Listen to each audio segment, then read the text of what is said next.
سوچیں گے کہ موسم گرما میں وہ کھانا کا انتظام کر رہی ہے. یہ ایک چیونٹی جو چھوٹی سی مخلوق ہے, بہت چھوٹی سی مخلوق ہے, انسان اگر پیر میں کچل دے, لاکھوں چیونٹیوں کو کچل دے تو انسان کو احساس نہیں ہوتا ہے, لیکن اس چیونٹیوں کے اندر بھی اللہ تعالیٰ نے عقل دی ہے, عقل سلیم دی ہے. وہ چیونٹی موسم گرما میں کھانا کا انتظام کرتی ہے اور اپنے بلوں میں چھپا لیتی ہے, اپنے بلوں میں جمع کر لیتی ہے. اور موسم سرما میں یہ جو ٹھنڈ کا موسم آ رہا ہے, اس موسم میں آرام سے بیٹھ بیٹھ کر وہ مخلوق کھانا کھاتی ہے. تو میرے بھائیو, اللہ نے انسان کو رہنے والا رہنے والا جانور کو بھی یہ طریقہ بتا دیا ہے کہ ایک رہنے والا جانور بھی آپس میں کھانا آرام سے کھاتا ہے, وہ اپنے کھانا کا انتظام کرتا ہے. اس لیے اللہ تبارک و تعالیٰ فرماتا ہے وَمَا مِن دَابَّةٍ فِي الْأَرْضِ إِلَّا عَلَى اللَّهِ رِزْقُهَا. اے لوگوں, زمین میں کوئی ایسا جانور نہیں ہے جن کا کھانا اللہ کے ذمے میں نہ ہو. اللہ ایک مچھلی کو بھی کھانا دیتا ہے, ایک انسان کو بھی کھانا دیتا ہے, یہ ایک غریب آدمی کو بھی کھانا دیتا ہے, ایک مسکین کو بھی کھلاتا ہے. اس لیے تو ذریعہ بنا دیا ہے, اے غریبوں تمہارے پاس مال زیادہ ہے تم غریبوں کو دو. اے غریبوں, اگر تم لاچار ہو, تم اگر لاچار کمزور ہو, تمہارے پاس مال نہیں ہے, تمہارے پاس دولت نہیں ہے, تو تم امیروں سے لو. اور امیروں کو اللہ نے حکم دیا ہے زکات نکالو. یہ زکات نہ نکالو تو قیامت کے دن خبر نہیں یہ زکات سانپ کی شکل میں آئیں گے, جہنم میں سانپ کی شکل میں آئیں گے, قیامت کے دن سانپ کی شکل میں آئیں گے. اللہ اس غریب کو کھلانے کے لیے امیر سے لینے کا میرے بھائیو ذریعہ بتا دیا ہے اور راستہ بتا دیا. امیر در سے زکات نکالتا ہے, امیر مالدار در سے وصول نکالتا ہے اور غریبوں میں دیتا ہے تاکہ غریب کا بھی پیٹ چل جائے, تاکہ غریب کا بھی پیٹ چل جائے. بھائیو, کھانا کھلانے کے مالک صحیح میں اللہ رب العالمین ہے, ہم اور آپ نہیں کر سکتے. کھانا کھلانا بھی اللہ تعالیٰ ہے. ایک اسٹیج میں ایک مولوی صاحب تقریر کر رہے تھے کہ اللہ سب کو کھلاتا ہے, جو نہیں کھاتا ہے اسے بھی کھلاتا ہے, ضرورت پڑنے پر لاٹھی ڈنڈے مار کر بھی کھلاتا ہے. ایک آدمی کھڑا ہوا, کہنے لگے وہ کیسے, میں کھانا کھاؤں گا نہیں, اللہ کیسے کھانا کھلائے گا. اس آدمی سے کہا دیا مالک یوم الدین, اللہ قیامت کے دن کا مالک ہے. وَهُوَ عَلَىٰ كُلِّ شَيْءٍ قَدِيرٌ, اللہ ہر چیز پر قادر ہے, ہر چیز کرنے پر قادر ہے. وہ آدمی ضد پکڑ لیا, میں کھاؤں گا نہیں, کیسے اللہ کھلائے گا, دیکھوں گا. گھر گئے, کھانا نہیں کھا رہا ہے, آرام سے بیٹھا ہوا ہے, لیٹ گیا, سو گیا. ماں کھانا کا برتن لے کر اپنے بیٹے کے پاس آئی اور بیٹے سے کہنے لگے او میرا بیٹا کھانا کھا لو. بیٹا نے ضد پکڑ لیا, کھانا کھاؤں گا ہی نہیں. ماں دوپہر کے وقت آیا, شام کے وقت آیا, پھر صبح کے وقت آیا. بیٹا کے من میں یہ سوچ آئی اور سوچنے پر یہ مجبور ہو گئے جب تک ماں کے پاس رہوں گا, جب تک اپنے گھر میں رہوں گا, یہ گھر والے پریشان کرتے ہی رہیں گے. اس لیے بہتر ہے گھر چھوڑ کر کسی جنگل ہی چلا جائے. جب تک لوگوں کے سامنے رہیں گے کہتے رہیں گے کھانا کھا لو, کھا لو, کھا لو. غصہ نہیں کرنا چاہیے, کھا لو. نہ رہے گا بانس, نہ بجے گی بانسری, چل گیا سے نکل جاتے جنگل.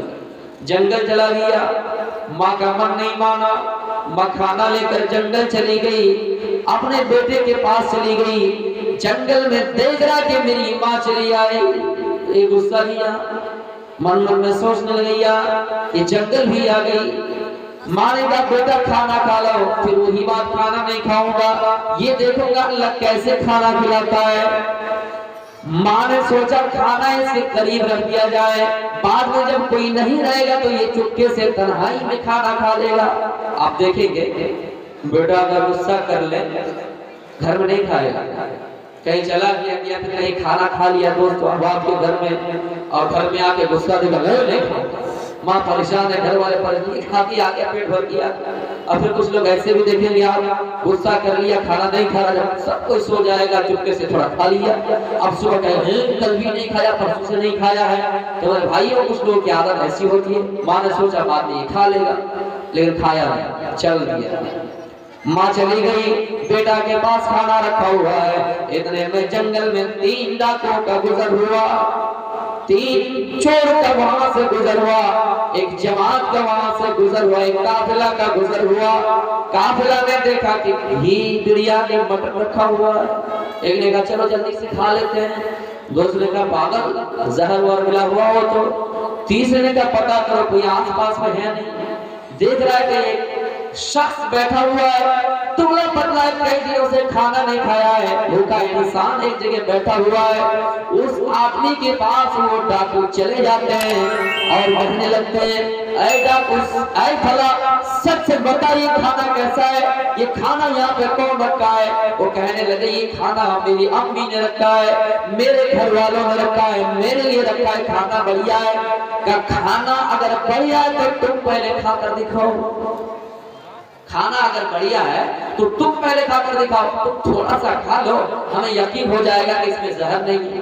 وہ آدمی کہہ رہا میں نے ضد کر لیا کھانا کھاؤں گا ہی نہیں، میں نے شرط لگا لی کہ کھانا کھاؤں گا نہیں. تم کون ہوتے ہو کھانا کھلانے والے؟ ڈنڈا نکالا، لاٹھی ڈاکو کے پاس جو ہتھیار رہتے ہیں وہ نکالا اور سدا سر دنا دن دینا میرے بھائیوں مارنا جب شروع کر دیا تو اس کو ڈر سے کھانا کھانا پڑا. تب اوپر کی طرف نظریں اٹھائی اور کہنے لگا یا اللہ حقیقت میں تو جو کھانا کھاتا بھی نہ اسے مار کر کھانا کھلاتا ہے. تو میرے بھائیوں کھانا کھلانے والا اللہ ہے، چاہے مار کر کھلائے ہمیں اور آپ کو، چاہے جس طرح آزمانا چاہیے اللہ رب العالمین آزماتا ہے. کھلانے کا مالک اللہ رب العالمین. اللہ کے نبی صلی اللہ علیہ وسلم رات کی تاریکی میں بھوک کی وجہ سے پریشان ہے، کروٹیں بدل رہے ہیں، بے چینی بڑھ گئی ہے، چین نہیں ہے. میرے بھائیوں بھوک کی وجہ سے آپ کہیں گے نبی صلی اللہ علیہ وسلم بھی بھوک سے آزمائے گئے. ہاں قرآن کی آیت اٹھائیے وَلَنَبْلُوَنَّكُمْ بِشَيْءٍ مِّنَ الْخَوْفِ وَالْجُوعِ وَنَقْصٍ مِّنَ الْأَمْوَالِ وَالْأَنفُسِ وَالثَّمَرَاتِ وَبَشِّرِ الصَّابِرِينَ. اللہ کہتا ہے ہم لوگوں کو بھوک سے آزمائیں گے، ہم لوگوں کو مال میں کمیاں کر کے آزمائیں گے، پھلوں میں کمیاں کر کے آزمائیں گے، ہم لوگوں کی اولاد چھین کر ہم انہیں آزمائیں گے. اللہ کے رسول بھوک سے پریشان ہے.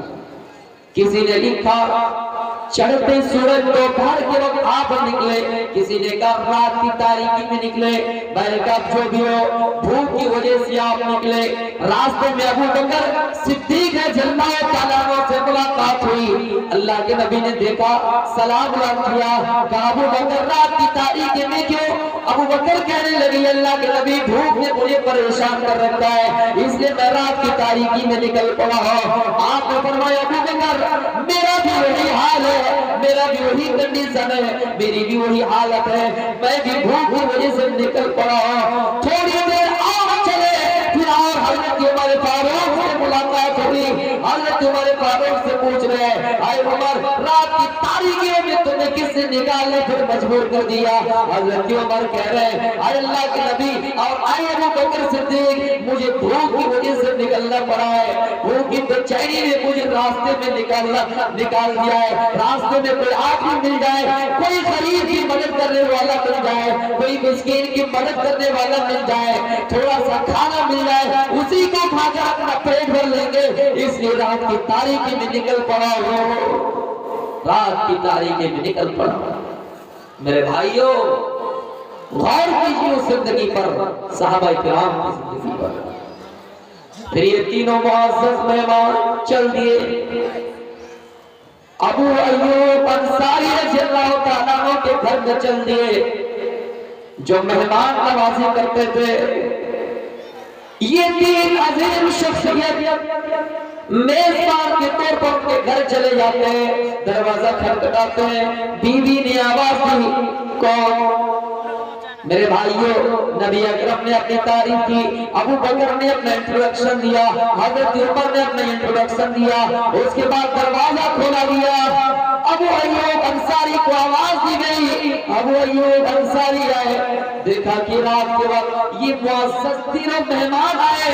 عالم سالم کہا گیا، مرحبا کہا گیا، خوش آمدید کہا گیا، ویلکم موسٹ ویلکم. میرے بھائیوں تین عظیم شخصیت مہمان کے طور پر ان کے گھر میں آئے. خوشیاں گھر میں چھا گئی، خوشیاں گھر میں چھا گئی. لیکن گھر میں کھانے کو کچھ نہیں ہے۔ پوچھا کہ اللہ کے نبی کیا کوئی مقصد سے آئے یا پھر مہمان نوازی کرنے کے لیے آئے؟ آپ نے کہا اے میرے میزبان، آئے ابو ایوب، ہمیں بھوک کی وجہ سے یہاں آنا پڑا ہے، بھوک کی وجہ سے آپ کے گھر چل دیے ہیں۔ لیکن ابو ایوب انصاری کے گھر میں بھی کچھ کھانے کو نہیں ہے۔ ایک بکری ہے، ایک بکری ہے، آپ نے فرمایا اگر دودھ دینے والی بکری ہے اس کو ذبح مت کرو، اگر بکری کے پاس بچہ ہے، اگر بکری بچے والی ہے تو اس کو ذبح مت کرو۔ ابو ایوب انصاری نے پھر بھی اس بکری کو ذبح کیا، تب اس بکری کو ذبح نہیں کیا، ایک بکری کے بچے کو ذبح کیا اور ان کی بیوی کو حکم دیا اور میری بیوی تم جلدی سے آٹا گوندو، روٹی بناؤ، ہم ادھر گوشت کو بوٹی بوٹی کر رہے ہیں اور کسی کڑھائی میں کسی برتن میں چڑھا دیتے ہیں، ہم گوشت پکاتے تم روٹیاں پکاؤ۔ روٹی بن کے تیار، گوشت پک کے تیار، کھانا لایا گیا۔ اللہ کے نبی کھانا لے کر بیٹھے ہوئے ہیں، ابو بکر صدیق کھانا لے کر بیٹھے ہوئے ہیں، روٹی کو ٹکڑا کیا جاتا ہے اور اس ٹکڑے کو لے کر گوشت کی ایک روٹی کو لے کر آپ اپنے حلق تک لے جا رہے ہیں، آپ اپنے منہ تک لے جا رہے ہیں اور ابو بکر صدیق سے کہہ رہے ہیں، عمر فاروق سے کہہ رہے ہیں، اے عمر فاروق، اے ابو بکر صدیق، اللہ کی قسم لَتُسْأَلُنَّ عَنْ هَٰذَا النَّعِيمِ يَوْمَ الْقِيَامَةِ۔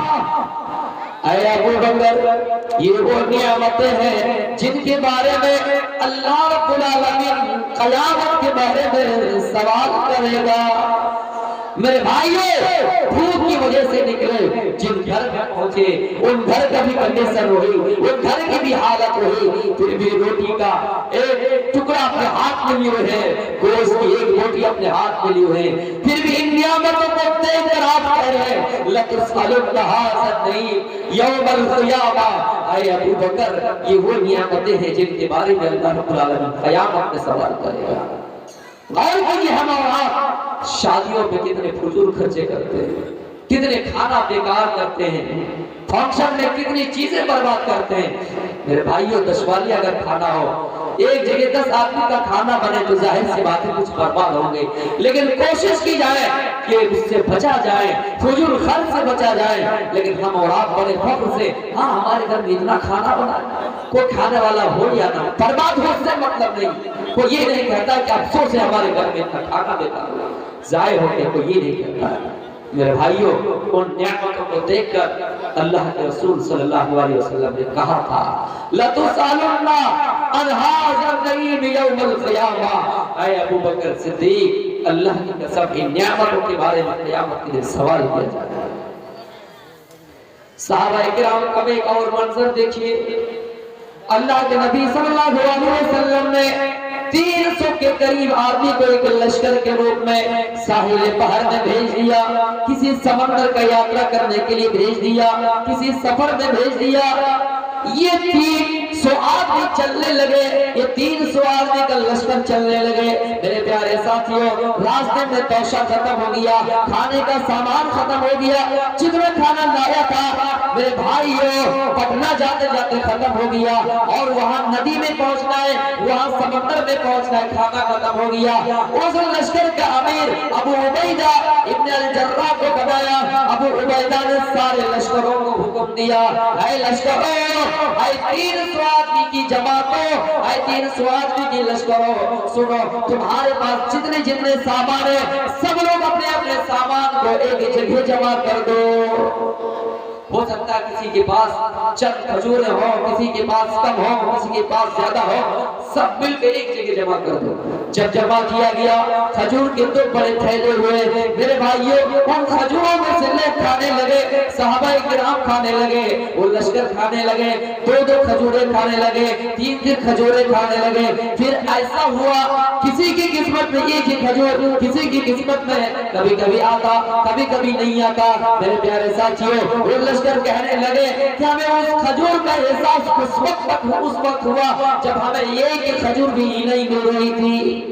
پھر ایسا ٹائم آیا، ایسا موقع آیا کہ یہ کھجور بھی نہیں مل رہی تھی، لیکن اللہ کا کرشمہ دیکھیے، قدرت کی طاقت دیکھیے، جب سمندر تک پہنچ گئے، راستہ بھی بہت دور ہے لیکن پہنچے، آنا پھر ہوگا، سامان نہیں ہے کھانے کے لیے۔ اتنے میں دیکھا کہ دریا نے بہت بڑی مچھلی باہر نکال دیا ہے، دریا نے پانی کو چھلک لگایا، موج اس طرف ماری دریا کہ ایک بہت بڑی مچھلی باہر نکل آئی، دریا نے بہت بڑا جانور مچھلی کی شکل میں باہر کر دیا۔ اس مچھلی